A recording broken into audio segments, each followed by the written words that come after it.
17. Following.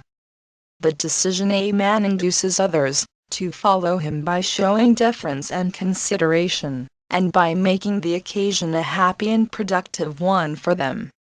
Success comes to him, not from compelling others to follow through force or trickery, nor from focusing on his own needs and wishes, but from adapting himself to the needs and wishes of those he is trying to induce to follow him.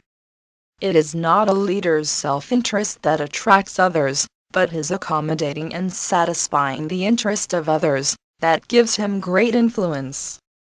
It has been said that it is not from the benevolence of the merchant that we obtain the goods he sells, but from his regard to his own interest, but this is true only in a certain limited sense.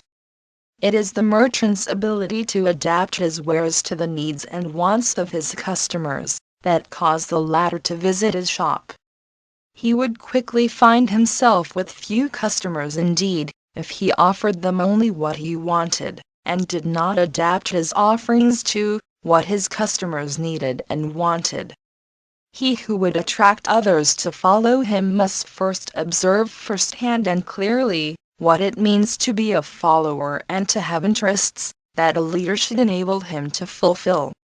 Only when such needs of followers are fulfilled will a leader have that enthusiastic agreement that is necessary if they are to follow his leadership.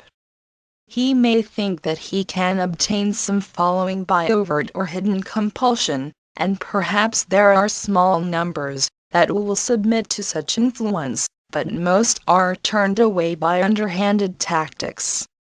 A general, enthusiastic following is not obtained by such means.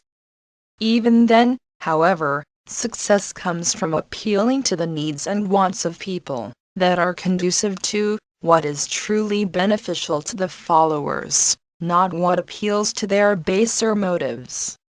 In all such inducements, there is always the moral element. But when all these conditions are fulfilled, great success will be the outcome. The maxim: the superior man adapts himself to the demands of whatever situation he finds himself in. He recognizes that there is a time for activity and a time for rest, for if he does not take proper rest, he cannot conduct his activities optimally. Periods of rest are as much an adaptation to life's demands as are periods of activity. No man can continue in a prolonged effort with a happy, productive attitude, if he does not allow himself periodic occasions when he has a change of scenery and a time for recuperation.